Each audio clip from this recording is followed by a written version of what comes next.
Walking into the forest. I had just walked out of the train station. It was around 2 a.m. in the midnight. The trains stopped running around that time. Trams stop an hour earlier. Not that it mattered because I was well outside the tram system. It had been around 3 years on the streets at that point. I'd worked out a good cycle, where to collect the bottles, what shops to use, where to take a shower, where to get the few good nights of sleep in a hostel when the month's money comes in. What drugs are available, who is the good provider, and how can I find another from the known center without problems. Life was, in general, good. But I was damn tired.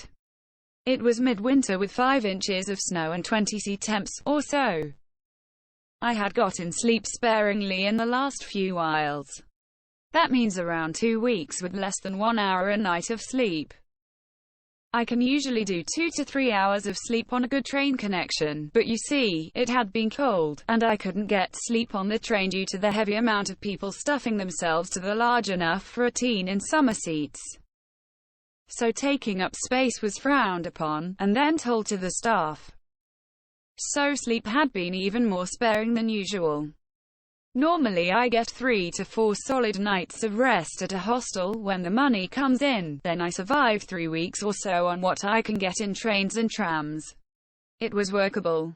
I was kind of excited about the challenge of coping with the situation. It felt in a way like military. I had been a slouch that never did anything serious. Then my relationship fell apart. I'd developed a sizable psychiatric issue due to a bad LSD trip, parents divorced, and finally I got evicted. In a city where getting an apartment in the best of times can be a multi-year process involving thousands of applications. So after I became homeless, I first had a large backpack and blankets and all that camping gear you might think of short of a tent. Setting up an actual tent in city is a big no-no in this city.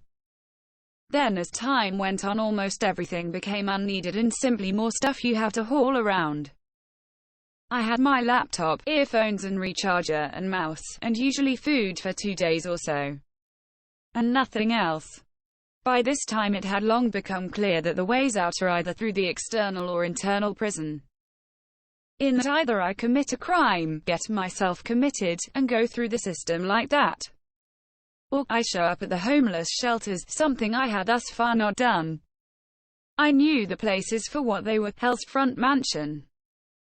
I had never in the street as homeless been subjected to violence. I was left completely alone by everyone, no hassling when I walked between 10 Somalis that emigrated to the country via human traffickers after making enough money and weed or war in their home country to flee it, no scuffles with the guards. I believe at point I faintly recall something along the lines of a Taza in a dream. I was awoken from that dream by 5 guards standing in circle around me, with all of them with their hands to their sides simply watching me. I don't think I got tasked, but it was a curious sensation being deep asleep and then feeling a burning sensation like a circular large light rotating around on your skin, burning you as it goes. Then waking up to guards simply politely standing above me. Long before this had any shred of atheism left me, but at last, when being homeless, it was quite clear how that god shit works.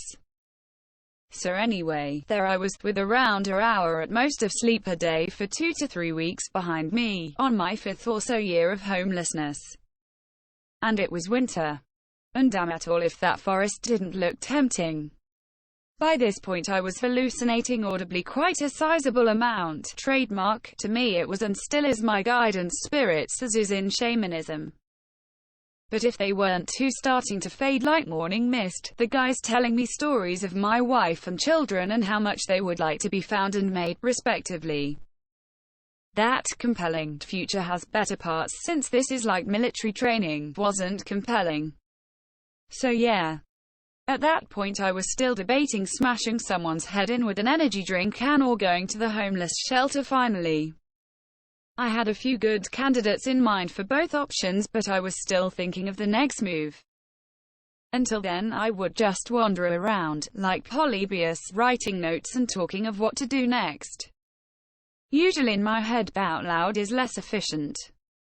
So I walked to the forest's edge. It was on a high about half a meter ledge from the ground and extended for at least a few hundred meters and seemed to be without a path into it anywhere I could see. A safe place. So after I found a good spot between the trees to climb through, I went maybe a meter into the forest before lying down. And there I was, lying down in a forest, midwinter, while homeless and psychotically tired. And I had some of the best hallucinations I've ever had. It was pretty amazing, to be honest.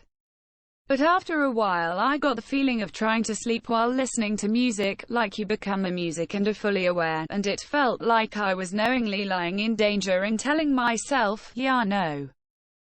If you fall asleep now, you'll just wake up in 15 minutes from the cold and you might even die.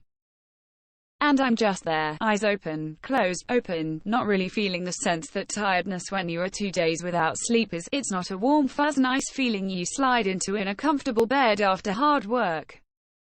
Even were I to have such an item. No, tiredness at a certain point is such that you literally have to manually stop doing things. You have to go through all your thoughts and get them to stop going back and forth. It's like after 2 days without food and you're presented with food. You know how to eat, you're just hungry. Try that at 20 days without food, and I guarantee, from experience, that you won't know how to eat. So there I am, 15 minutes in, so tired that it would take the 15 minutes to fall asleep. I know, I tried. And at that point it starts to get cold and the little ticker I had in my mind for 15 minutes goes off. Now it's either continue against the cold, and most often die, or get up. Spoiler, I got up. I got up, walked back to the forest's edge. I was a little chilly, but nothing life-threatening. Worse during a windy day in cold. And I thought, it's still fully awake, and woke up at slightest cold. After 20 days of 1 hour a night, if anything, little bastard is perking up in this. Damn it. It's got the same amount of energy as a true spirit. So I walked around the little traffic triangle made by the intersection of a driveway into a car park and the two paths leading out. And I walked for some more hours. When the morning commute of the trains began, I walked back into the station, picked the circular route like I always did. You wake up where you started and you're in a cradle, softly rocked, and sleep quite well in the comforting thought that, at least, you're not sleeping alone. Loneliness was a little much at that point, so a few nights of sleep surrounded by the hive mind was good. I woke up a few hours later and did my normal day, the type one don't recall. This memory, however, is quite bright and will hopefully continue to be that for a long time.